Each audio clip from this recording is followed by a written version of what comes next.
On August 27th, we're hosting a one-day in-person AI certification workshop in Playa Vista, built exclusively for bank marketing teams. It's practical, hands-on, and co-hosted with Forma AI, a leader in AI training for regulated industries with instructors who are specifically trained by OpenAI. I'm Brittany. And I'm Jessica, and we're the co-founders of Rosie Finch Method & Company. We created this workshop for teams who are ready to move beyond the hype and dig into how to actually make it all happen. You need tools that actually fit your workflows, your compliance structure, and your goals. You'll work through briefs, prompt structures, and approval-ready flows. And you'll leave certified in prompt engineering fundamentals with skills that your team can use immediately. Seats are almost gone, so be sure to sign up now. We will see you in Playa Vista. Welcome back to Growth Curious. I'm Jessica Johnson. And I'm Brittany Mosley. And today we're diving into a topic that's either fueling your growth or quietly flattening your creative edge: artificial intelligence. This isn't a robots are coming kind of conversation. It's about how is AI already reshaping creative work and strategy, where it helps, where it hurts, and why strategy, real human strategy, still sets the bar. At Rosie Finch, we built our method around one core truth. Growth only works when your systems, your people, and your ideas are aligned. And that's never been more important than now. When tech moves faster, most teams can catch up. In this episode, we're unpacking what AI gets right, what it still doesn't understand about creativity, and how we use it not to replace people, but to unlock better decisions faster. If you have a team, touch a brand, or just feel like everything suddenly sounds the same, this one's for you. Now let's get into it. Hello. Hello. We're back. Okay. Well, we've got a lot of things to talk about in this world of AI, and I'm going to kick us off. Again, it's been a few months since our last podcast, and I feel like a lot of things have happened in this world of artificial intelligence. Yeah. Tell me and tell us a little bit about what kind of work is being pushed forward in AI. What are you seeing in terms of trends? Because it actually feels like it's on the tip of everybody's tongue. Yeah, I feel like everyone is using the word AI and saying, we're using it, we're adopting it, it's great and cool, but are we all doing it well? Not really. Not really. Not really is my answer to that question. I think, when we see AI working well for folks and for brands, it's really as an addition to the team versus a replacement of the team. Totally. AI requires a lot of prompting. It's only as good as what you give it. And when brands are doing it well, it can really become a great benefit to them. It can help speed up sales processes. It can help, your digital media buying. Programmatic, FYI, is AI. We used to call it an algorithm. Sorry, that was a rant. Creative iteration is something that can be done faster, and not just faster, but also as a really great partner to folks. And so when we see people using it well, it's really as an extension of the team and something that is being used to help deepen thinking, speed up results, speed up analytics and process versus replacing people throughout the entire growth Totally. journey. And I love, we went to an AI workshop recently, and we heard that the comparison is it's the world's smartest intern. Exactly. So imagine, that really smart, people-pleasing, A+ student from the best university that actually has no life experience at all and doesn't know how to apply it. And Yep. I think that was my biggest takeaway, was just really starting to understand I am the trainer and I have to know what I'm looking for and to be able to discern, what is right and what is wrong. And also seeing answers get be given completely incorrectly. And I think that's also really scary. Yeah. But also a really important lesson in you being a good prompter and actually learning how to do that. I think that's such a great point, and I totally agree. I think the one sentence, if I were to take away from just workshop and us working with AI so much lately, is that my brain just totally went blank. Sorry. Okay. Oh, it is that. Oh, it's built to please you. AI is built to please you. It's not built to be right. It's not built to always give you the correct answer. It is built to make you happy. And it thrives on getting that positive feedback from you to say things like, yes, this is exactly what I want. Thank you so much. It then learns that's what you want, regardless of whether or not it's right.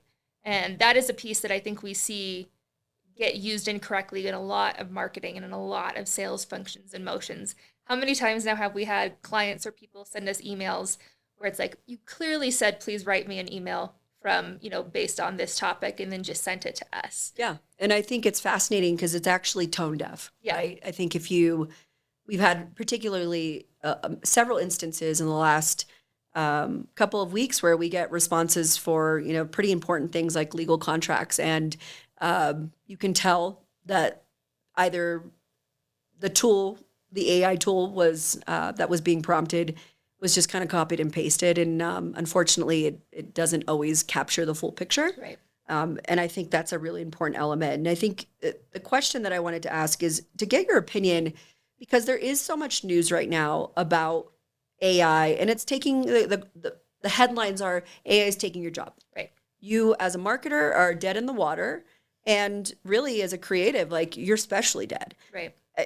Facebook in particular, Meta, promises that they're building a new tool. It's going to automate ad management, and there's a lot of conversation about it. What is your point of view on how Meta is going to take over sort of this AI trend? I mean, you've heard me say this in stronger words, but I just think it's not a good decision for business owners. And I think it's extremely greedy of Meta to offer an all-in-one solution like that. I don't think it's good for marketers. Basically, what they've asked you to do is connect your credit card, and they'll say, we'll make your audience, we'll run your page, we'll run your ads, we'll build your creative. You don't have to worry about anything.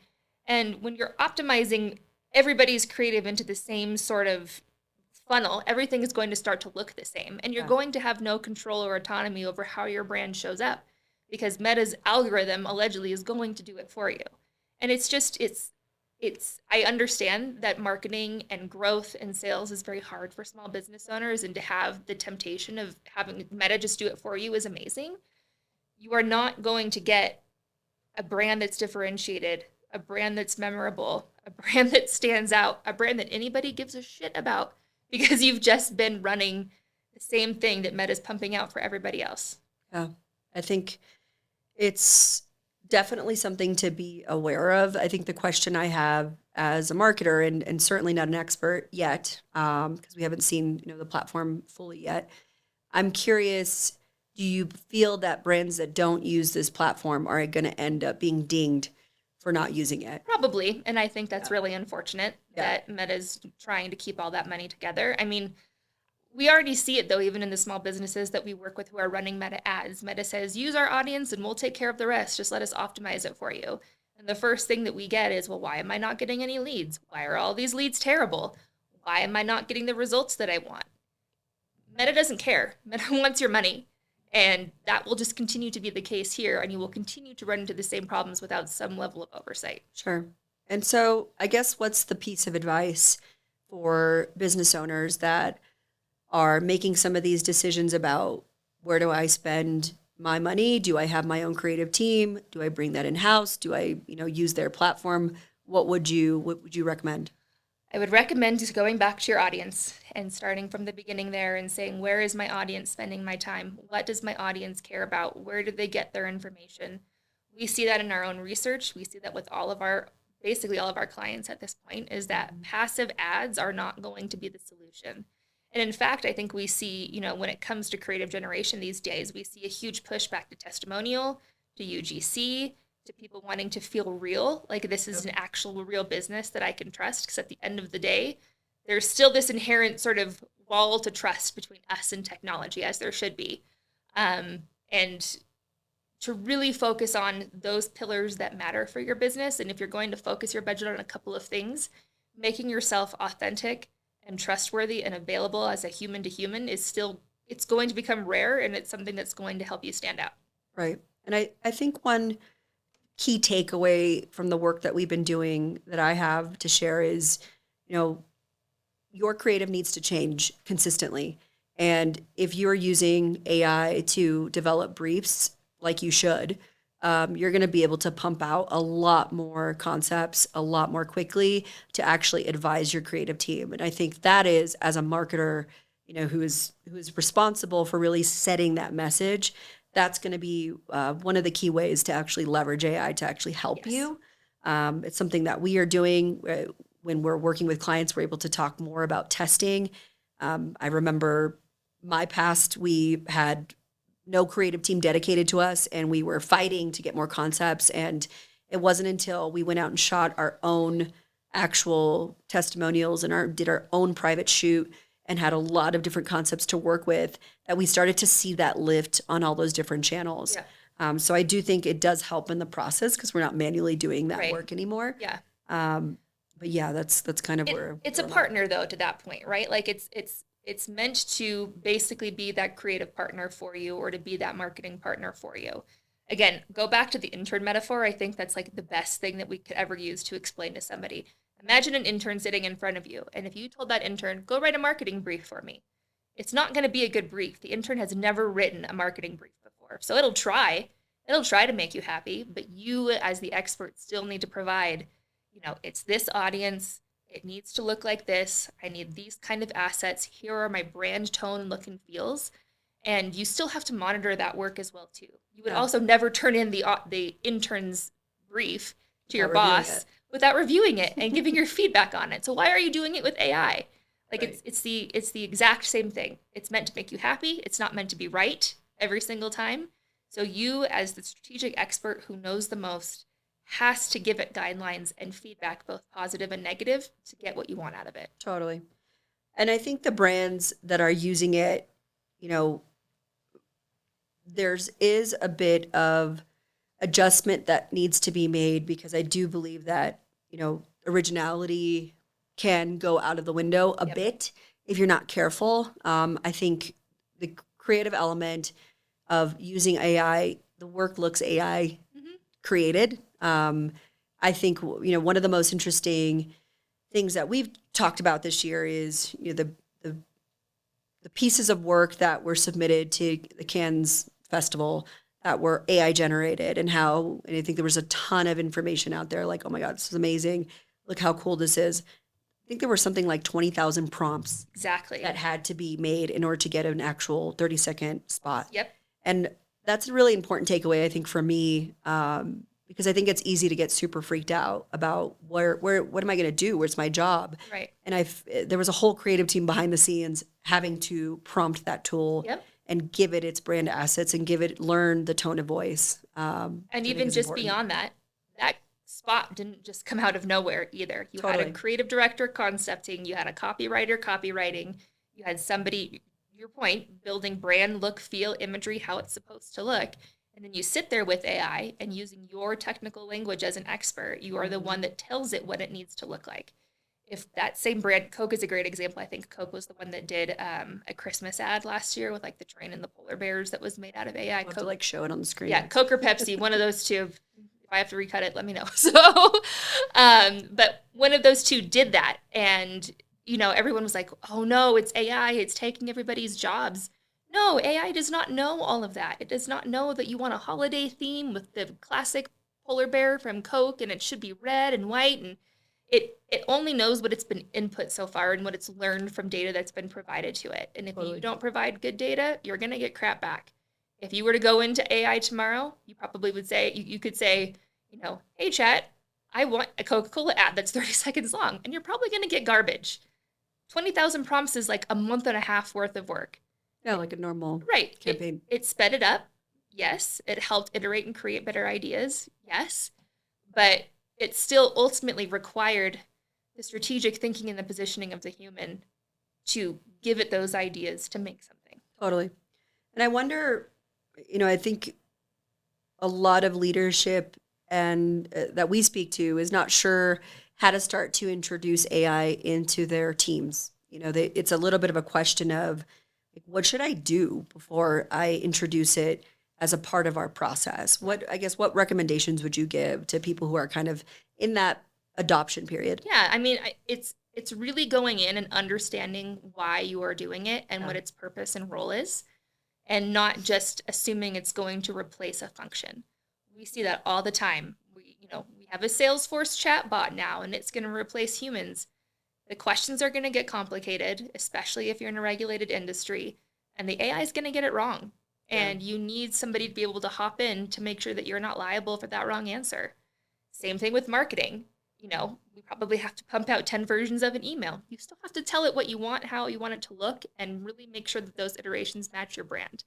Yeah. So being very intentional about its function and what it's supporting versus what it's replacing is like my number one. But I think it's a great question for you too, since you've worked in a lot of banking and regulated industries as well. And that's something that we see pop up a lot about fear around security. I mean, I think if you're putting private data into an open platform, it's never going to be a good decision. Yeah. There are tools that we've been exposed to that allow you to keep your entire workspace proprietary. I think Claude is one of those. That is a much better investment, I think, for a company as a whole. But yeah, I think just like we wouldn't in an email put an entire customer data set without having it encrypted, would not do that in this situation as well. And I think it's particularly interesting for financial services and banks because I do think it is already making and helping our customers go faster. It's already helping all the big banks out there and all the big financial institutions really execute thousands and thousands of transactions much faster. And I think it is absolutely something that everybody has to figure out how to adopt. It's not as simple as just creating a brief. We're talking, being able to adopt technology that is, able to do things like QR code payments in a way that we couldn't do before. One of the things that we are exposed to in our roles at a global level is just all the payment platforms that are out there, including like PixPay that has been using, artificial intelligence for a really long time. So I don't think this is new. I think this is just the first time we've been talking about it globally, and it's become part of the conversation. And I think it's something that everybody has to really evaluate what makes the most sense in your highly regulated industry. In a regional bank, I think you and I have talked a lot about this, and I think you have some great ideas around like some ways in for marketers. What are a couple of like simple ways that you might suggest somebody build a small agent for or build an AI for just to help that process along but not replace? I mean, I think if you're like still building briefs from scratch, you need to stop immediately because you don't need to. It's so efficient for you to put a template in and then just tell your whatever platform you're using that you would really like it to create X and then work through it that way. And that is really effective. I would say the thing that we're testing out right now is how to take all of the different regulation, specifically bank regulation, and actually be able to put a piece of creative or a presentation into the platform and essentially have it tell you this is against XYZ regulation and we need to be more, we need to make these adjustments. We've used it for contracts, the development of contracts to see if we have missed anything. I think email writing, personally, I think it goes on and on. I'm curious how to start to leverage it for analytics. I think you might know a little bit more about that, but that is being able to clean up data sets and things like that seem to be one of the easiest quick entry points in. Yeah, I think so. I also think we're going to coin a new term right now. We're going to call it vibe briefing. So That's fair. Also, disclaimer on the legal compliance thing, that is not to replace your compliance team. That is to be a pre-screen for your compliance team. So again, we're not replacing, we're helping that process go faster and more efficiently. Totally. And I think we get asked this a lot because we're talking about this a lot and we are participating in workshops and we're hosting them and we're trying to lead the conversation in some way to help our customers and our prospects know more about this topic.